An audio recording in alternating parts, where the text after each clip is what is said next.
নমস্কাৰ এনি ভাৰত 24 চাই থকাৰ বাবে ধন্যবাদ। যোৰহাটৰ পৰা সতীৰ্থ ৰাজীৱৰ সৈতে মই কংকনজ্যোতি শৰ্মা আৰু যোৰহাটত শেহতীয়াকৈ আচলতে যি এক বিতৰ্ক সেই বিতৰ্ককেন্দ্ৰিক বাতৰিয়ে সাংস্কৃতিক ৰাজধানী খ্যাত যোৰহাটত ইতিমধ্যে কিন্তু কালিমা সানিছে বুলি আমি ক'ব লাগিব। কাৰণ এগৰাকী শিক্ষাৰ্থী আৰু এজন বিচাৰক এই সমগ্ৰ ঘটনাই আচলতে এটা সময়ত গৈ ৰূপান্তৰিত কৰিলে এক বৃহৎ কাজিয়ালৈ, যাৰ পৰিণতিত কালিৰে পৰা যোৰহাটৰ বিভিন্ন মহলত বিশেষকৈ সাংস্কৃতিক মহলত এই ঘটনা কেন্দ্ৰ কৰি পেলাই এক বিতৰ্কৰ সূচনা হৈছে। ঘটনাটো কি আছিল? বাতৰি আমিও প্ৰেৰণ কৰিছিলোঁ যে কালি অৰ্থাৎ দেওবাৰে যোৰহাটত অনুষ্ঠিত হৈছিল সদৌ অসম কোৰিঅ'গ্ৰাফাৰ সন্থা যোৰহাট জিলা সমিতি গঠনৰ এখন সভা, আৰু এই সভা কিন্তু কোৰিঅ'গ্ৰাফাৰ সংগঠন গঠন কৰা নহ'ল। তাৰ পৰিণতিত হৈ পৰিল এক বাক বিতণ্ডাৰ আৰু হুলস্থুলীয়া পৰিৱেশৰ স্থান। কিন্তু কিয়? বহুতে অভিযোগ কৰে যে এই ঘটনা আসলে পূৰ্ব পৰিকল্পিত আছিল, আৰু বহুতে এইটো বুলিও অভিযোগ উত্থাপন কৰিছে যে কাৰোবাক আসলতে ব্যক্তিগতভাৱে আক্ৰমণ কৰিবলৈ গৈ বা কাৰোবাক ব্যক্তিগতভাৱে বেয়া পায় এতিয়া কিন্তু সমগ্ৰ ঘটনাটো এক অন্য ৰূপ দিবলৈ চেষ্টা কৰিছে এটা পক্ষই। এটা কথা আমি স্পষ্টকৈ কওঁ যে আজি আমাৰ এনি ভাৰতৰ যোৰহাটৰ ষ্টুডিঅ'ত ইতিমধ্যে সেই বিশেষ ব্যক্তি দুগৰাকী আছে, দুগৰাকী ব্যক্তিৰ কন্যাক লৈ পেলাই আচলতে এই সমগ্ৰ ঘটনাটোৰ উদ্ভৱ হৈছিল বুলি ইতিমধ্যে চৰ্চা লাভ কৰিছে। মই প্ৰথমেই তেওঁলোকৰ পৰিচয়কেইটা ল'ম। আপোনাৰ পৰিচয়টো? নমস্কাৰ, মোৰ নাম দিব্যৰঞ্জন বৰদলৈ। আৰু আপোনাৰ? নমস্কাৰ, মোৰ নাম ৰিকুমণি হাজৰিকা বৰদলৈ। প্ৰথমে এটা কথা আমি কওঁ, এই বাতৰি আমি যিহেতু যুগুত কৰিছোঁ, কিন্তু যিহেতু তেখেতসকলৰ কন্যাক 8 বছৰীয়া, গতিকে এই প্ৰতিবেদন যুগুত কৰাৰ সময়ত আমি নীতি নিৰ্দেশনা মানি পেলাই সেই কণমানি শিশুটিক আমাৰ কেমেৰাৰ সন্মুখলৈ অনা নাই বা তেখেতৰ নামটো আমি উচ্চাৰণ নকৰোঁ। এতিয়া কওকচোন, কালি আচলতে যোৰহাটত এখন মিটিং আছিল য'ত সদৌ অসম কোৰিঅ'গ্ৰাফী সন্থাৰ কেন্দ্ৰীয় সমিতিৰ বিষয়ববীয়াসকল আহিছিল। যোৰহাটত এখন সমিতি গঠন কৰাৰ কথা আছিল। তাতে বিভিন্ন ব্যক্তিসকল আছিল, সংবাদ মাধ্যমৰ ব্যক্তিসকলো গ'ল। কিন্তু কালি তাত এটা পৰিস্থিতিৰ উদ্ভৱ হ'ল। সেই পৰিস্থিতিৰ পাছত সমগ্ৰ যোৰহাটৰ পৰা আচলতে সাংস্কৃতিক ৰাজধানী বুলি কয় এটা বেয়া মেছেজ ইতিমধ্যে গ'ল। মই গোটেই বিতৰ্কটোলৈ যোৱাৰ আগমুহূৰ্তত মই এটা কথাই জানিব বিচাৰিছোঁ, কালি সেই মিটিংখনত য'ত ডান্সাৰ এছ'চিয়েশ্যন আছিল বা তেওঁলোকৰ অভিভাৱকসকল, আপোনালোকক নিমন্ত্ৰণ কৰা হৈছিল নে নাই? কালি আচলতে যিখন মিটিং অৰ্গেনাইজ কৰিছিলে, এই মিটিংখন তেওঁলোকে ছ'চিয়েল মিডিয়া মাধ্যমেৰে সকলোকে নিমন্ত্ৰণ কৰিছিলে। তাত উল্লেখ আছিলে যে সকলো ডেন্সাৰ্ছ, জ্যেষ্ঠ আৰু সৰুসকল সকলোকে নিমন্ত্ৰণ কৰা হৈছে। অ'পেনলি মিটিংখন আলোচনা কৰা হ'ব, আৰু তাতে বিষয়বস্তু আছিলে আচলতে ডান্সাৰ্ছ এছ'চিয়েশ্যনৰ ফালৰ পৰা এখন কমিটি গঠন কৰা, আৰু লগতে অভিভাৱকসকলৰ লগত আলোচনা কৰি পেলাই এখন শুদ্ধ বিচাৰ কৰিব পৰা এখন কমিটি য'ত অন্যায় বিৰুদ্ধে মাত মাতিব পৰা যায়। গতিকে সেইখনত যিহেতু ইণ্ডিভিজুৱেলি কাকো মতা হোৱা নাছিলে, কিন্তু ফেচবুকৰ মাধ্যমেৰে সকলোকে জনোৱা গৈছিলে, আৰু যিহেতু আমি ছ'চিয়েল মিডিয়াৰ লগত সদায় জড়িত হৈ থাকোঁ, গতিকে তেনেকৈ আমি গম পাই পেলাই যিহেতু সকলো ব্যক্তিক নিমন্ত্ৰণ কৰা হৈছিলে, আমি তাৰে মাজৰ এজন বুলি ভাবি পেলাই আমি তাত উপস্থিত হৈছিলোঁ। আৰু এটা কথা আপোনালোকক ক'ম যে কালি যিটো ঘটনা সংঘটিত হ'ল তাৰ মাজত যোৰহাটত এটা প্ৰতিক্ৰিয়াৰ সৃষ্টি হৈছে। মই একদম প্ৰতিক্ৰিয়া বুলি কৈছোঁ কাৰণ যোৰহাটক সাংস্কৃতিক ৰাজধানী বুলি কোৱা হয়। আপোনাৰ কন্যাগৰাকীকে সুদক্ষ নৃত্যশিল্পী বুলি আমি জানো। গুৰু শিষ্যৰ মাজৰ যিটো সম্পৰ্ক, সেই সম্পৰ্কটো ক'ৰবাত নহয় ক'ৰবাত লাঘৱ হৈছে নেকি? নিশ্চয়, আচলতে খুব লাজৰ কথা। আমি যোৰহাটক লৈ সদায় গৌৰৱ কৰি থাকোঁ, সাংস্কৃতিক নগৰী বুলি কওঁ, কিন্তু কালি যিটো পৰিস্থিতি হ'ল, যি ধৰণে ব্যৱহাৰ হ'ল, যি ধৰণৰ চিঞৰ বাখৰৰ এটা পৰিস্থিতি হ'ল, গতিকে নিশ্চয় গুৰু আৰু শিষ্যৰ মাজৰ যি সেই বস্তুটো আছিলে সেইটো নাইকিয়া হৈ গ'ল আচলতে। কাৰণ ক'ৰবাত নহয় ক'ৰবাত এজন গুৰুৱে যি ধৰণে ব্যৱহাৰ কৰিব লাগিছিলে সেই ব্যৱহাৰখিনি কালি দেখা নগ'লে, আৰু কিছু সংখ্যক মানুহেও আচলতে এটা হুলস্থুলৰ পৰিৱেশ বনাবৰ কাৰণে চেষ্টা কৰিলে। গতিকে নিশ্চয়কৈ কালিৰ যি ঘটনা হৈ গ'ল, সেই ঘটনাৰ পৰা আমি এইটোৱে বুজিব পাৰোঁ যে ক'ৰবাত নহয় ক'ৰবাত এই বস্তুখিনি হেৰাই পৰিছে আমাৰ মাজত। আৰু এটা কথা লৈ আহোঁ, কালি যিহেতু সমগ্ৰ ঘটনা ইতিমধ্যে অসমৰ সংবাদ মাধ্যমত ইতিমধ্যে প্ৰচাৰিত হৈছে, বিভিন্ন ছ'চিয়েল মিডিয়া প্লেটফৰ্মত গৈছে, তাতে আৰু এটা কথা উত্থাপন হৈছে যে আপুনি সংবাদ মাধ্যমক, স্পষ্ট হ'ব লাগে কথাটো, আপুনি সংবাদ মাধ্যমক কিছু মিছবিহেভ কৰিছে বুলি ইতিমধ্যে আমিও যিহেতু তাত উপস্থিত আছিলোঁ, আকাংক্ষিতভাৱে হওক বা অনাকাংক্ষিতভাৱে হওক, আপুনি এই কথাটো মানি লয়নে? আকাংক্ষিতভাৱে হওক বা অনাকাংক্ষিতভাৱে হওক? আচলতে পৰিস্থিতিটো এনেকুৱা আছিলে, যিহেতু এগৰাকী মাইনৰ চাইল্ডৰ ওপৰত বহুত ধৰণৰ ইলিগেশ্যন আহিছিলে, গতিকে আৰু কেইদিনমানৰ আগতে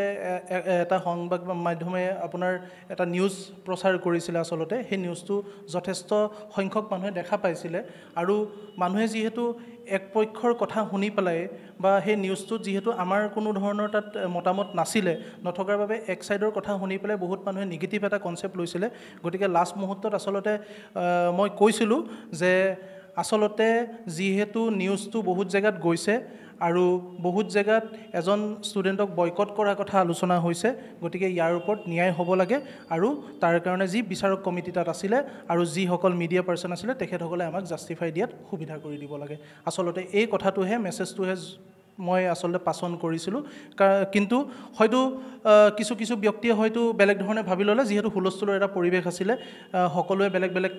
হুলস্থুলৰ মাজত হয়তো কথাখিনি বুজি নাপালে বা স্পষ্টকৈ কথাখিনি ওলাই নাপালে গতিকে মই এই কথাখিনি আপোনাৰ মাধ্যমেৰে জনাই দিব বিচাৰোঁ যোৰহাটৰ মিডিয়াক কৈছে যদি ভুল বুজাবুজি হৈছে আপুনি তেখেতৰ নিশ্চয় যদি ভুল বুজাবুজি হৈছে তেখেতসকলে যদি ভুল ধাৰণা লৈছে বা মোৰ ফালৰ পৰা যদি নক'বলগীয়া কিবা কথা কৈছে নিশ্চয় সেইখিনিৰ কাৰণে তেখেতসকলে যিহেতু আমি চব যোৰহাটৰে হয় গতিকে এইবিলাক ধৰি নাথাকি পেলাই আমি এইবিলাক এৰি পেলাই আগবাঢ়ি যাব লাগিব এতিয়া আহোঁ মূল কথালৈ হৈছিল কি হ'ব লাগিছিল কি আৰু হ'লগৈ কি যোৰহাটত সাংস্কৃতিক ৰাজধানী বুলি কোৱা যায় আৰু আজি এই বাতৰি আমি পৰিৱেশন কৰাৰ পাছত গুৱাহাটী ডিব্ৰুগড় তেজপুৰ লখিমপুৰ অসমৰ বিভিন্ন প্ৰান্তত আমাৰ ওচৰত যিসকল সতীৰ্থ আছে যিসকল যোৰহাটৰ শিল্পী কলাশলী অসমত আছে অসমৰ গুৱাহাটীৰ বাহিৰত আছে মুম্বাইত আছে তেওঁলোকে আমাক ফোন কৰিছিলে যে আমাৰ যোৰহাটত আচলতে এনেধৰণৰ ঘটনা কিহৰ কাৰণে সংঘটিত হ'বলৈ পালে এতিয়া আহোঁ মূল বিষয়লৈ এই সমগ্ৰ ঘটনাটোৰ আৰম্ভণি সূত্ৰপাত ক'ত হৈছিল আৰু ইয়াৰ আচলতে মীমাংসা কেনেধৰণৰ হ'ব লাগে বুলি আপুনি ভাবে ইয়াৰ একচুৱেলি আৰম্ভণি হৈছিলে তেতিয়াৰ পৰা যেতিয়া আমি এখন নৃত্য বিদ্যালয়ত আমাৰ ষ্টুডেণ্টগৰাকীক দুটা ফৰ্মত ডেন্স শিকিবৰ কাৰণে আগবঢ়াই দিছিলোঁ এটা হৈ গ'ল ক্ৰিয়েটিভ এটা হৈ গ'ল কথক ক্ৰিয়েটিভ আৰু কথকটো যেতিয়া আমি শিকাবলৈ আগবঢ়াই দিছিলোঁ মোৰ ছোৱালীগৰাকীয়ে দুইটা বস্তুৰ ওপৰত শিকি পেলাই এবছৰৰ পাছত সিদ্ধান্ত ল'লে যে মই কথকটোক লৈ পেলাই সেইখন স্কুলত আগবাঢ়িম যিহেতু ক্ৰিয়েটিভটোত তেখেতে কিছু অসুবিধাৰ সন্মুখীন হৈছিলে সেইবাবে আমি আচলতে কিছু মাহ পূৰ্বে আমি ক্ৰিয়েটিভ ডান্সটো তাত ডিছকণ্টিনিউ কৰাই পেলাই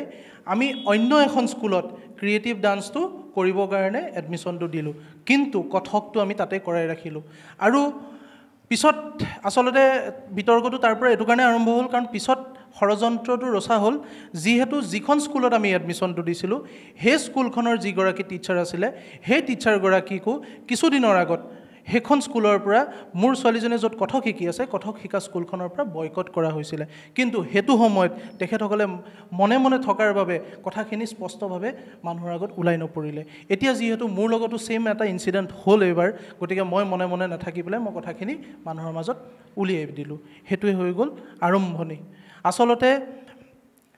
ক'ৰবাত নহয় ক'ৰবাত জেলাচি ক'ৰবাত নহয় ক'ৰবাত ইগ' আৰম্ভ হ'ল তেতিয়াৰ পৰা যেতিয়া মোৰ ছোৱালীজনীয়ে আনখন স্কুলত গৈ শিক্ষা গ্ৰহণ কৰি পেলাই 2-3 মাহৰ ভিতৰত এটা নেশ্যনেল লেভেলৰ ডেন্স কম্পিটিশ্যন কৰি ধৰ্মেশ ছাৰৰ নিচিনা এজন চেলিব্ৰিটিৰ ফ্ৰণ্টত যেতিয়া উইনাৰ হৈ ওলাই আহিলে আৰু সেই উইনাৰ হওঁতে যেতিয়া তাইক সোধা গ'ল যে তুমি ক'ৰ পৰা শিক্ষা গ্ৰহণ কৰি আছা নৃত্যৰ যেতিয়া অন্যখন স্কুলৰ নাম লৈ ল'লে তেতিয়াই ক'ৰবাত নহয় ক'ৰবাত মোৰ কথক শিকা স্কুলখনৰ নৃত্যৰ যি টিচাৰজন আছিলে তেখেতৰ ইগ'ত লাগিলে হয়তো জেলাচি ফিল হ'ল যিহেতু সেইখন স্কুলৰ পৰা বয়কট কৰি দিয়া এগৰাকী কেণ্ডিডেটৰ ওচৰত মই মোৰ ছোৱালীজনীক নৃত্য শিকিবৰ কাৰণে আগবঢ়াই দিলোঁ আপোনালোকে যিটো বয়কটৰ কথা কৈছে আপোনালোকৰ কণমানি ছোৱালীজনীক আমি এটা কথা কওঁ যে এগৰাকী 8 বছৰীয়া ছোৱালী তেওঁ আচলতে 8 বছৰীয়া কণমানি শিশুগৰাকীয়ে সাংস্কৃতিক পথাৰখনত তেওঁ আচলতে এটা অংকুৰিত হৈছেহে তেওঁ গুজেই গজালি মেলি পেলাই ব্ৰতবৃক্ষ হ'বলৈ আৰু বহুত সময় আছে কিন্তু অংকুৰিত হ'ব খোজা এই ফুলপাহক আচলতে এনেধৰণে বয়কট কৰাৰ কথাটো যেতিয়া আমি বিশেষভাৱে আজি এছ'চিয়েশ্যনৰ সংবাদ মাধ্যমক সুধিছিলোঁ তেতিয়া কিন্তু স্পষ্টভাৱে এটা কথা কোৱা হৈছে এই সংবাদ মাধ্যমত তেওঁলোকে কৈছে যে আমি কাকো বয়কট কৰা নাই এই কথাটো কিন্তু আপোনালোকক আমাৰ মাধ্যমে আমি ক্লিয়াৰ কৰিছোঁ তেওঁলোকৰ যিখিনি ভাৰ্চন আছিল এতিয়া কথাটো হ'ল যে ইমানখিনিতো হৈ গ'ল চাওক এটা কথা যেতিয়া ক'ৰবাত নহয় ক'ৰবাত মানুহ যেতিয়া যায় ক'ৰবাত নহয় ক'ৰবাত কেতিয়াবা 2-এটা হুলে পিন্ধেই তাৰ মানে এইটো নহয় যে কাৰোবাৰ জীৱন কাৰোবাৰ সাংস্কৃতিক পৰিক্ৰমা কাৰোবাৰ দৰ্শন স্তম্ভিত হৈ ৰ'ব পাৰে এতিয়া কথা হ'ল যে ইমানখিনি হোৱাৰ পাছত আপোনালোকে এই ব্যৱস্থাটোৰ প্ৰতি কেনেধৰণে আকৌ থাকিব বা এই ব্যৱস্থাটোৰ প্ৰতি লগত কিবা ধৰণৰ বিশুদ্ধাৰ কৰিব নেকি আচলতে দুটাই প্ৰশ্ন তেখেতসকললৈ প্ৰথম কথাটো হৈ গ'ল মোৰ ছোৱালীজনীক প্ৰকৃততে সেই স্কুলখনৰ পৰা উলিয়াই দিয়া কিয় হৈ গ'ল সেই বস্তুটোৰ ওপৰত ন্যায় লাগে কাৰণ এগৰাকী কেণ্ডিডেটে যেতিয়া এখন স্কুলত এডমিশ্যন ফিজ দি পেলাই টিউশ্যন ফিজ দি পেলাই যেতিয়া তেওঁ শিক্ষাদান কৰি আছে মাজমজিয়াত এখন স্কুলৰ পৰা ষ্টুডেণ্টজনক উলিয়াই দিব পৰা ক্ষমতাটো বা সেই অধিকাৰটো তেওঁ ক'ত পালে যিহেতু মোৰ ষ্টুডেণ্টজনে সেইখন স্কুলৰ আণ্ডাৰত যদিও শিকি আছে এখন বৰ্ডৰ আণ্ডাৰত শিকি আছে তেওঁক এডমিট কাৰ্ডে হওক তেওঁ চাৰ্টিফিকেটে হওক এখন বৰ্ডৰ পৰা দিয়ে গতিকে এখন বৰ্ডৰ পৰা শিক্ষা লৈ থকাৰ অৱস্থাত হঠাৎ কোনো কথা কোনো বতৰা নথকাকৈ কোনো নটিচ নথকাকৈ কোনো ইণ্টিমেশ্যন নথকাকৈ এগৰাকী ষ্টুডেণ্টক কেনেকৈ উলিয়াই দিব পৰা গ'ল আৰু মোৰ দাবী যে যিসকল ব্যক্তি এই ষড়যন্ত্ৰটোৰ লগত জড়িত হৈ আছে তেখেতসকলে অতি সোনকালে মোৰ ছোৱালীজনীক সেইখন স্কুলত সন্মান সহকাৰে আকৌ ক্লাছ দিব লাগে আৰু সেইখন বৰ্ডৰ আণ্ডাৰত তাই এক্সাম দিবলৈ সুবিধা পাব লাগে আমাক সময় দিয়ক যদি তেখেতসকলৰ আমাক লৈ কিবা অসুবিধা আছে গাৰ্জেনক লৈ কিবা অসুবিধা আছে আমাৰ লগত আলোচনা কৰক আমাক সময় দিয়ক কিন্তু কোনো পধ্যে এইটো মানি লোৱা নাযাব যে এই গোটেই বছৰটো তাই ভাগৰ এই গোটেই বছৰটো স্পইল কৰি দিবৰ কাৰণে আমি সুবিধাটো নিদিওঁ কিয় নিদিওঁ কাৰণ এগৰাকী উঠি অহা কেণ্ডিডেটৰ এবছৰ লছ হৈ যোৱা মানে কিমান লছ হৈ যোৱা এজন প্ৰকৃত গাৰ্জেনেহে বুজি পাব গতিকে প্ৰথম দাবীটো হৈ গ'ল যে সেইখন স্কুলে অতি সোনকালে সন্মান সহকাৰে মোৰ কেণ্ডিডেটগৰাকীক ক্লাছ প্ৰদান কৰাৰ সুবিধা কৰি দিব লাগিব আৰু তাত কোনো ধৰণৰ বেয়া শব্দ ব্যৱহাৰ নকৰাকৈ গাৰ্জেনে হওক টিচাৰগৰাকীয়ে হওক নৰ্মেল ৱেত ক্লাছ প্ৰদান কৰি মোক এক্সামলৈকে আগবঢ়াই দিব লাগিব এই প্ৰশ্নটো আপোনাক সোধোঁ যে আপুনি অভিভাৱক আপুনি পিতৃ এগৰাকী গুৰু এই গোটেই কথাবিলাক গুৰুগৰাকী আৰু অভিভাৱকৰ মাজত এটা সীমাবদ্ধ হৈ থাকিব পৰা এটা পৰিৱেশ নাছিলে নিশ্চয় এই কথাটো আচলতে গুৰু আৰু অভিভাৱকৰ মাজতে সীমাবদ্ধ হৈ থাকিব লাগিছিলে কিন্তু হঠাৎ এদিন ঘটনাটো এনেকুৱা হ'ল হঠাৎ এদিন মে' মাহৰ 1-2 তাৰিখৰ ঘটনা আমি বিহুৰ মঞ্চ বিহুৰ সময় চলি আছিলে আৰু বিহুৰ মঞ্চবিলাক সদায় সাধাৰণতে ৰাতিপুৱালৈকে চলে আমি যোৰহাটৰ পৰা আমি গোলাঘাটলৈ গৈছিলোঁ এটুকুৰা অচিনাকি ঠাই সেই গোলাঘাটৰ ঠাইটুকুৰাত অচিনাকি এজন ব্যক্তিয়ে ৰাতি 1:30মান বজাত আহি পেলাই মোৰ ছোৱালীজনীৰ লগত চিনাকি হয় যিহেতু তেওঁ মোৰ কেণ্ডিডেটগৰাকীৰ লগত ইনষ্টাগ্ৰামৰ লগত ফ'ল' হৈ আছিলে তেখেতে আহি পেলাই চেহেৰাটো দেখি গম পালে যে তাইৰ নাম আমুক আৰু তাইৰ লগত ভাল বেয়া খবৰ ল'লে লৈ লগতে আমি যিহেতু তেখেতৰ লগত আছিলোঁ কেণ্ডিডেটৰ লগত আছিলোঁ আমাক সোধে যে কথা এটা শুনিছোঁ আপোনাৰ কেণ্ডিডেটগৰাকীক এই স্কুলখনৰ পৰা উলিয়াই দিয়া হৈছে কথাটো সঁচা নেকি আমি একো উত্তৰ দিব নোৱাৰিলোঁ সেই মুহূৰ্তত আৰু যিহেতু কথাখিনি অভিভাৱক আৰু সেই টিচাৰজনৰ মাজত হৈছিলে এই তৃতীয় মানুহজনে এটা অচিনাকি জেগাৰ অচিনাকি ডিষ্ট্ৰিক্টৰ তৃতীয় মানুহজনে কেনেকৈ গম পালে আমি আচৰিত হৈ পেলাই আচলতে পিছদিনাখন সেই টিচাৰগৰাকীক আমি সুধিছিলোঁ আৰু সোধাত তেখেতে স্পষ্টভাৱে এটা কথা কৈছিলে যে মই কৈছিলোঁ আৰু তাৰ তথ্য সহকাৰে আমাৰ ওচৰত প্ৰমাণ আমি দাঙি ধৰিব পাৰিম মই আৰু এটা কথালৈ আহোঁ যিহেতু অভিযোগ প্ৰতি অভিযোগ চলি আছে আমি এটাই বিচাৰিছোঁ যে যোৰহাটৰ আচলতে এই যি বিতৰ্ক এই বিতৰ্ক ইয়াতে ইমানতে সমাপ্ত হ'ব লাগে আমি যোৰহটীয়া হিচাপে আমাৰ এইটোৱে কৰ্তব্য আচৰিত লাগিব কালি যে যিখন আপোনালোকৰ আমি বাতৰি পৰিৱেশন কৰিবলৈ যোৱা সাংবাদিক আমি কালি সংবাদসেৱী বাতৰি পৰিৱেশন কৰিবলৈ গৈছিলোঁ তাত যদি সংবাদ মাধ্যমৰ কেমেৰা উপস্থিত নাথাকিলহেঁতেন সংবাদ মাধ্যমৰ মানুহ যদি উপস্থিত নাথাকিলহেঁতেন মই নিৰ্লজ্জভাৱে কথাটো কৈছোঁ আপোনালোকৰ আগত কালি কিন্তু ইয়াতকৈ বেছি ভয়ানক পৰিস্থিতিৰ সৃষ্টি হোৱাৰ এটা সম্ভাৱনা কিন্তু তেওঁলোকে নুই কৰিব নোৱাৰে অকল সংবাদ মাধ্যমৰ কেমেৰা বা সংবাদ মাধ্যমৰ ব্যক্তি থকাৰ কাৰণেই এই আচলতে কালি যি ঘটনা হ'ল সেই ঘটনা কেৱল বাক বিতন্তা চিঞৰ বাখৰ মাজত সীমাবদ্ধ থাকিল নহ'লে কিন্তু তাতকৈ ভয়ানক ঘটনা হোৱাৰ আশংকা কিন্তু নথকা নহয় যাৰ ফলশ্ৰুতিত আজি ছ'চিয়েল মিডিয়াত দেখিব যে সংবাদ মাধ্যমৰ কিছু লোকে যেতিয়া গোটেই ঘটনাটো মধ্যস্থতা কৰি পৰিস্থিতি সাম কাটিবলৈ চেষ্টা কৰিছিল একাংশই কিন্তু তাত লিখিছিল যে বিচাৰক অভিভাৱক আৰু সাংবাদিক তাৰ কিন্তু তেওঁলোকে তাৰ তলৰ যিখিনি কেপশ্যন আছিল সকলোৱে কিন্তু সংবাদ মাধ্যমকে দোষাৰোপ কৰিছিল গতিকে এই কথাটো আপুনিও স্পষ্ট কৰি দিয়ক যে কালি সংবাদ মাধ্যমৰ থকাৰ কাৰণেই যে পৰিৱেশটো যে আচলতে অতি বেয়ালৈ নগ'ল বা সংবাদ মাধ্যমৰ ব্যক্তিসকল থকাৰ কাৰণে মধ্যস্থতা এটা হ'ল এটা পৰিৱেশ হ'ল আলোচনা কৰাৰ এই কথাটো আপোনাৰ মুখেৰে যদি জানে তেতিয়াহ'লে অসমবাসী ৰাইজে কথাটো বিশ্বাস কৰিব হয় মই তাৰ আগতে আৰু এটা কথা জনাই দিব বিচাৰোঁ আচলতে মিটিংখন 5 বজাত দিয়া গৈছিলে আমি 5 বজাৰ পৰা বহি আছিলোঁ কোনো ধৰণৰ ব্যৱস্থা নাছিলে সংবাদ মাধ্যমৰ মানুহখিনি 5 বজাৰ হয় 5 বজাৰ পৰা বহি আছিলে সংবাদ মাধ্যমৰ মানুহ মই 5 বজাৰ পৰাই দেখিছোঁ গাৰ্জেনসকলো 5 বজাৰ পৰাই দেখিছোঁ কিন্তু মিটিংখন 7:30 বজাত আৰম্ভ হৈছিলে গতিকে প্ৰথম কথা সাংস্কৃতিক নগৰীত এখন যেতিয়া মিটিং অৰ্গেনাইজ কৰা হয় তাৰ যি কমিটি আছিলে তো কমিটিয়ে কেনেকৈ ধৰণে মিটিংখন অৰ্গেনাইজ কৰিছিলে মই সেইটো কথা নাজানো কিন্তু যিহেতু মিটিংখন দেৰিকৈ অনুষ্ঠিত হ'ল তাত আপোনালোক সকলো আছিলে আৰু যেতিয়া কথাখিনি আৰম্ভ হোৱাৰ পিছত যেতিয়া আমি আমাৰ কথাখিনি দাঙি ধৰিছিলোঁ তেতিয়া কিন্তু সঁচাকৈ তাত এটা এনেকুৱা পৰিৱেশ সৃষ্টি হৈছিলে আৰু সেই পৰিৱেশটো সৃষ্টি কৰাৰ এটা ষড়যন্ত্ৰ আছিলে বুলি মই ভাবোঁ কিয়নো যেতিয়া এজন ব্যক্তিয়ে কৈ আছে আৰু এখন সাংস্কৃতিক নগৰীত সংস্কৃতিৰ ওপৰত কথা আলোচনা হৈ আছে আনজন ব্যক্তিয়ে কিদৰে কেনেকৈ ভদ্ৰভাৱে কথা পাতিব লাগে সেই কাণ্ড জ্ঞানটো কিন্তু কালি নাছিলে লগতে কিছু সংখ্যক বেক সাইডে বহি থকা অভিভাৱকে আৰু কিছু সংখ্যক বিচাৰকেও কিন্তু বহুত অভদ্ৰ আৰু বহুত নিৰ্লজ্জ ধৰণৰ মন্তব্য আগবঢ়াই আছিলে সেইখিনি বস্তু আপোনালোকেও দেখা পাইছে আৰু কালি পৰিস্থিতিটো বেয়া হৈ যোৱাৰ মূলতে কাৰণ হৈ গ'ল সেইসকল ব্যক্তি যোনসকল ব্যক্তিয়ে এছাম ব্যক্তিয়ে আচলতে উচতনি দিয়াৰ বাহিৰে আৰু বেলেগ একো বস্তু চিনি পোৱা নাছিলে এটা উচতনি দি এটা হুলস্থুলৰ পৰিৱেশ সৃষ্টি কৰিবলৈ চেষ্টা কৰা গৈছিলে আৰু এটা ষড়যন্ত্ৰৰ মাজত আমাক আচলতে বলি বনাই পেলাই আমাক কথা উত্থাপন কৰিবলৈ নিদি আমাক দবাই ৰাখিবলৈ চেষ্টা কৰিছিলে সংবাদ মাধ্যমেও বহুত সময়ত বহুতবাৰ ৰিকুৱেষ্ট কৰিছিলে যিহেতু আপোনালোকে মিটিংখন দেৰিকৈ অনুষ্ঠিত কৰিছে আমাৰ একো অসুবিধা নাই আমি ৰাতি 10 বজালৈকে বহি আমি আপোনালোকৰ মিটিংখন শুনিব পাৰিম কিন্তু তেখেতসকলৰো কথাৰো কিন্তু কোনো ভেলু হেতু সময়ত আমি দেখা নেপালোঁ আচলতে ক'বাত নহয় ক'বাত গোটেই পৰিস্থিতিটোৱে আচলতে বেয়া হৈ পৰিলে গতিকে তাৰ সাক্ষী মই নিজেই আছোঁ মোৰ লগতে প্ৰায় 50-60 জন মানুহ সাক্ষী আছে আৰু আপোনালোকো সাক্ষী আছে গতিকে ৰাইজেও গম পাওক আচলতে কেনেকৈ ধৰণে মিটিং এখন আয়োজন হৈছিলে মই মাকৰ ওচৰলৈ আহিম মই যিমান দূৰ গম পাইছোঁ আপুনি পেছাগতভাৱে এগৰাকী অধিবক্তা বহু মানুহে আজি অভিযোগ উত্থাপন কৰিছে মই অভিযোগৰ কথাটো এইকাৰণে কৈছোঁ কথাবিলাক একদম মুকলিমূৰীয়াকৈ আলোচনা হ'ব লাগে কাৰণ ইয়াৰ পাছত হয়তো এই প্লেটফৰ্ম আপোনালোকে নাপাবও পাৰে বহুতে এটা অভিযোগ উত্থাপন কৰিছে বিশেষকৈ মাতৃৰ ক্ষেত্ৰত যে তেখেতে বহুকেইগৰাকী ব্যক্তিৰ ওপৰত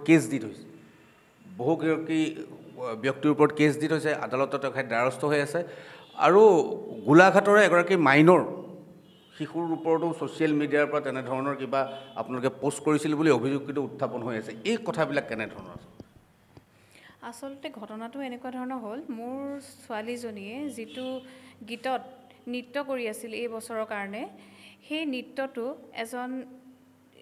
নৃত্যৰ গুৰুৱে সম্পূৰ্ণ কোৰিঅ'গ্ৰাফি লৈ তেখেতৰ নিজৰ ষ্টুডেণ্টগৰাকীক শিকাই দিছিলে আৰু যিহেতু মোৰ ছোৱালীজনীও তাত ডান্স কম্পিটিশ্যন কৰি আছে আৰু তাইও যেতিয়া কৰি আছে কিবা নহয় কিবা কাৰণত সেইটো জাজেও যেতিয়া দেখে কপি বুলি কেইবাবাৰো মানে লিপিবদ্ধ হৈ গৈছে সেইটো আমি নিজে প্ৰত্যক্ষদৰ্শী আমি নিজেও দেখিছোঁ যে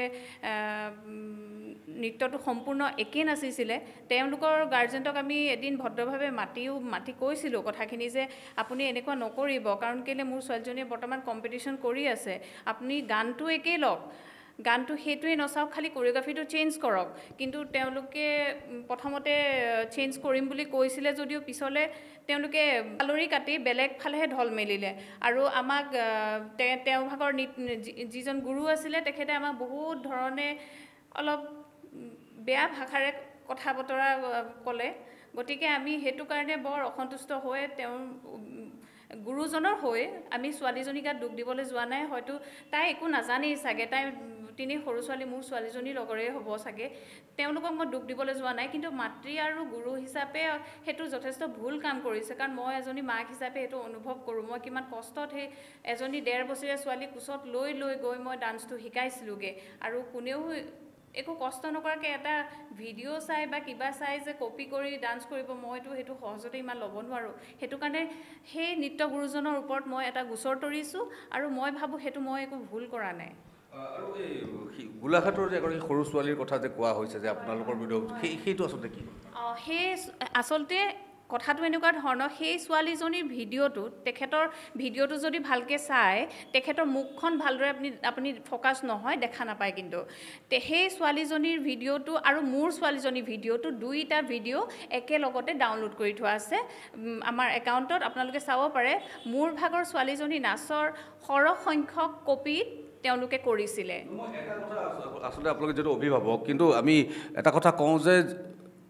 এগৰাকী কণমানি শিশুক লৈ পেলাই নৃত্যক লৈ পেলাই তেওঁ এতিয়া আগবাঢ়ি আহিছেহে গতিকে বিতৰ্কবিলাক যদি বেছি হৈ গৈ থাকে আমি অসমীয়াত এটা সৰু শব্দ সদায় কওঁ যে ঘা টুকুৰা যদি খুচৰি থকা যায় সি বহল হৈ গৈ থাকে গতিকে ক'ৰবাত নহয় ক'ৰবাততো আপোনালোকে চলিউশ্যন এটা ল'ব লাগিব গতিকে এইটো আপোনালোকৰ হৈ পেলাই কোনোবা তৃতীয় পক্ষ যদি কাৰোবাৰ ওচৰলৈ যায় বা মধ্যস্থতাত যদি যায় তেওঁলোকে কেনেধৰণৰ কথা পাতিব পাৰে বা আপোনালোকৰ ৰাউণ্ড টেবুলত বহি পেলাই গোটেই বিষয়টো মীমাংসা কৰাৰ কাৰণে আপোনালোক আগ্ৰহী হয়নে নহয় আচলতে কথাটো এনেকুৱা ধৰণৰ তাই কোৱা নিচিনাকৈ যিহেতু এটা নৃত্য কৰিবলৈ হ'লে আচলতে ক্ৰিয়েটিভ সৃষ্টিশীল যিটো নৃত্য বুলি কোৱা হয় সৃষ্টিশীল নৃত্যটো কালিও আলোচনা হৈছে সৃষ্টিশীল নৃত্য এটা বহুত সাধনাৰ প্ৰয়োজন গতিকে এটা সৃষ্টিশীল নৃত্য যেতিয়া আমি এইবছৰৰ কাৰণে সিলেক্ট কৰিছিলোঁ সেই সৃষ্টিশীল নৃত্যটো প্ৰায় 1.5 মান বজালৈকে কেইবাদিনো হাতত 1.5 বছৰীয়া এজনী কেঁচুৱাক লৈ পেলাই আমি কিন্তু সেই নৃত্যটো শিকাইছিলোঁ গতিকে বহুত এফৰ্ট আছিলে তাত আৰু সেই নৃত্যটো যেতিয়া বেলেগ এজন কেণ্ডিডেটে ষ্টেজত নচা দেখিলোঁ আমি তেখেতসকলৰ গাৰ্জেনক কিন্তু ভদ্ৰভাৱে বুজাইও দিছিলোঁ আৰু লগতে আপোনাক এটা কথা জনাই দিওঁ এই মাধ্যমেৰে যে আমি কোনো ধৰণৰ ছোৱালীজনীৰ ওপৰত কোনো ধৰণৰ গোচৰ দিয়া নাই আমি গোচৰটো দিছিলোঁ টিচাৰজনৰ ওপৰত যাতে আহিবলগীয়া দিনত টিচাৰজনে তেনেকুৱা ধৰণৰ কাণ্ড নকৰে আৰু লগতে অভিভাৱকজনক সকীয়াই দিবৰ কাৰণে আমি এটা গোচৰ দিছিলোঁ যাতে তেখেতসকলক ভদ্ৰভাৱে মাতি আইনগতভাৱে কথাখিনি বুজাই দিয়ে তেখেতসকল হয়তো নাজানিবও পাৰে কপিৰাইটৰ মিনিংটো বহুত জেগাত আজি ডেটত কপিৰাইটৰ মিনিং নাজানে বুজাই দিব পাৰে আৰু য'ত নেকি আৰু এটা কথা ওলাইছে যে আমি এগৰাকী কণমানিক আমি ভিডিঅ'টো ফেচবুকত আপলোড কৰিছোঁ মই আপোনালোকক অনুৰোধ কৰিম এবাৰ চেক কৰক আপোনালোকৰ সেই কণমানিজনী যিজনী কণমানিৰ কথা কৈ আছে সেই কণমানিজনী হয়তো মোৰজনী কণমানিতকৈ অকণমান ডাঙৰেই হ'ব তথাপিও মই কওঁ আপোনালোকক যে দুইজনী কণমানিৰ ভিডিঅ' একেটা জেগাতে আপলোড কৰা আছে তাৰ ওপৰত কেপশ্যনত লিখা আছে যে কোৰিঅ'গ্ৰাফিটো একচুৱেলি আমি কষ্ট কৰি পেলাই কৰিছিলোঁ এই কেণ্ডিডেটগৰাকীয়ে কপি কৰিছিলে আপোনালোকে ৰাইজে বিচাৰ কৰক যে প্ৰকৃততে কি হ'ব লাগে আৰু সেই বস্তুটো যদি কপি কৰিছে তেখেতে যেতিয়া জানেই যে সেই গানটো মোৰ ছোৱালীজনীয়ে নাচি আছে আৰু বিচাৰকজনৰ ওচৰলৈ লৈ গৈছে বিচাৰকজনে স্পষ্টভাৱে আমাক জনাইছে যে তেওঁ জানি বুজি সেই ভিডিঅ'টো লৈ গৈ দেখুৱাই পেলাই তেখেতক শিকাবলৈ অনুৰোধ কৰিছিলে গতিকে যিহেতু আমাৰ কোৰিঅ'গ্ৰাফিটো তেখেতে শিকাইছে আমাৰ কোনো অসুবিধা নাই শিকাব পাৰে কিন্তু কোৰিঅ'গ্ৰাফি এটা কপিৰাইট কৰাৰ এটা প্ৰচেছ আছে যদি কোনোবাই যদি সেম টু সেম গানটোৱে হওক বা ভিডিঅ'টোৱে হওক কপি কৰে তেতিয়াহ'লে তলত কিন্তু উল্লেখ কৰি দিব লাগে একচুৱেল যোনজন মানুহে প্ৰকৃততে সেই কামটো কৰিছিলে যদি তেখেতসকলে যদি উল্লেখ কৰি দিলেহেঁতেন তেতিয়াও আমাৰ একো অসুবিধা নাথাকিলেন যিহেতু কিছু নিয়ম উলংঘ হৈছে গতিকে তেখেতসকলক আমি আইনগতভাৱে কোনো ধৰণৰ শাস্তিমূলক একো দিয়া নাই কিন্তু এটা বাৰ্তাহে দিব বিচাৰিছিলোঁ যে তেনেকুৱা ধৰণৰ এটা আদালতত যেতিয়া কথাটো যায় তেতিয়া এইটো শাস্তি হওক নহওক এইটো আচলতে বিচাৰাধীন হৈ থাকিব গোটেই কথা প্ৰকৃততে এই কেছটো ৰেজিষ্টাৰ হোৱাই নাই এই কেছটো একচুৱেলি থানাতে সোমাই আছে আৰু থানাৰ মাধ্যমেৰে তেখেতসকলক খালি বুজাই দিবৰ কাৰণেহে আমি অনুৰোধ কৰিছিলোঁ কোনো ধৰণৰ FIR নহয় এইটো কমপ্লেইন কৰা হৈছিলে অনলাইন পৰ্টেলৰ থ্ৰুৱেদি কমপ্লেইন যিটো FIR নহয় কিন্তু এইটো মোৰ এতিয়া একদম চাওক কথা আপোনাৰ আৰু কিবা ক'বলগীয়া আছে নেকি কাৰণ চাওক আজি এইটো কাৰণে মাতি আনিছোঁ আমিও বিচাৰিছোঁ যোৰহতীয়া হিচাপে যে সমগ্ৰ বিষয়টো আছিলে খাম কাটিব লাগে বিভিন্ন প্ৰান্তৰ পৰা আমালৈ ফোন আহি আছে বিভিন্নজনে আমাক ছ'চিয়েল মিডিয়াত আমাকো প্ৰশ্ন সুধি আছে গতিকে খাম কটাৰ বা সমস্যাটো শেষ হোৱাৰ কিবা উপায় আপোনালোকৰ মাধ্যমত আছে নেকি হয় আচলতে এবাৰ ঘটনাটো যিহেতু মোৰ কেণ্ডিডেটজনক লৈ পেলাই হ'ল গতিকে মই মোৰ কেণ্ডিডেটজনক লৈ পেলাই বুলি নকওঁ মোৰ কেণ্ডিডেটজনক লৈ দুটাই মোৰ কথা আছিলে স্পষ্টভাৱে মই অলৰেডি উল্লেখ কৰিছোঁ আকৌ এবাৰ মই কৈ দিওঁ যে প্ৰথম কথাটো হৈ গ'ল যিখন স্কুলে তাইক উলিয়াই পঠিয়াইছিলে সেই স্কুলখনে অতি সোনকালে তাইক আকৌ ক্লাছ দিয়াব লাগে 2 নম্বৰ কথা বয়কট শব্দটো যিসকল ব্যক্তিয়ে উচ্চাৰণ কৰিছিলে সংবাদ মাধ্যমৰ আগত সেইসকল ব্যক্তিয়ে খাৰা হৈ পেলাই বয়কট শব্দটো উঠাই লৈছোঁ বুলি উল্লেখ কৰিব লাগে আজি এখন সংবাদমেল হৈছিল তাত কিন্তু স্পষ্টভাৱে কৈছে যে আমি কোনো বয়কট কৰা নাই সেই কথাটো কিন্তু যিকেইজন ব্যক্তিৰ আপোনালোকে অভিযোগ উত্থাপন কৰিছে তেওঁলোকে কিন্তু সংবাদ মাধ্যমৰ আগত স্পষ্টকৈ কৈছে আমি বয়কট কৰা নাই আচলতে যিটো নিউজ হৈছিলে নিউজটোত কিন্তু আমি স্পষ্টভাৱে শুনা পাইছোঁ সেইটো কথা আপোনালোকৰ লগত আমি শ্বেয়াৰ কৰি দিম আপোনালোকে এবাৰ শুনি ল'ব আজি তেওঁলোকে কিন্তু বয়কট নাই আজি যদি হয়তো বুজাবুজি হ'ব পাৰে এখন কেন্দ্ৰীয় সমিতিৰ মানুহ হ'ব পাৰে তেখেতসকলে যদি উঠাই লৈছে খুবেই ভাল কথা আৰু কৰা বুলি কৈছে এইটো আমি একদম দায়িত্ব সহকাৰে কৈছোঁ সেইখন সংবাদ মাধ্যমত মেলত ময়ো আছিলোঁ তেওঁলোকে কৈছে আমি কোনো ধৰণৰ বয়কট কৰা নাই এইটো আপোনাৰ কেন্দ্ৰীয় সমিতিৰ যিসকল আহিছিলে সোণাল হাজৰিকা শান্তুমণি শৰ্মা অসীম গগৈ জলি বৰুৱা তেওঁলোকৰ সন্মুখত বৰ্তমান আজি যি সমিতি গঠন হৈছে বা সমিতি মিটিঙত কিন্তু স্পষ্ট হৈ গৈছে কোনো ধৰণৰ বয়কট কৰা নাই এই কথাটো আপোনাৰ দাবী কিন্তু তেওঁলোকে মানি লৈছে নাই কৰা বুলি তেওঁলোক তাৰ আপোনাৰ প্ৰুফ আমি দিব পাৰিম। যদি তেখেতসকলে যদি সংবাদ মাধ্যমৰ আগত যদি কোৱাৰ পিছত এতিয়া যদি আপোনালোকৰ আগত মানি লৈছে তেতিয়াহ'লে খুবেই ভাল কথা। লগতে খালি আপোনালোকৰ মাধ্যমেৰে মই এইটো জনালোঁ যে স্কুলখনৰ পৰা কোনো ধৰণে বাহিৰ নকৰি পেলাই স্কুলখনত শুদ্ধভাৱে ক্লাছ কৰিবলৈ সুবিধাটো দিব লাগে। আৰু এটা কথা মই আপোনালোকৰ সংবাদ মাধ্যমেৰে ইন জেনেৰেল মই জনাই দিব বিচাৰোঁ, যিহেতু এই বিতৰ্কবিলাক সদায়ে হৈ থাকে, সদায়ে আমি দেখা পাওঁ, প্ৰায়ে দেখা পাওঁ, যদিও সংবাদ মাধ্যমৰ আগত নাহে কিন্তু ফেচবুক বা ছ'চিয়েল মিডিয়াত সদায়ে চলি থাকে। এজন বিচাৰকৰ আনজন বিচাৰকৰ লগত ফেচবুকত সদায় তৰ্ক বিতৰ্ক হৈ থাকে। গতিকে ইয়াৰ এটা সমাধান লাগে আচলতে আমাক। ইয়াৰ সমাধানৰ কাৰণে আমি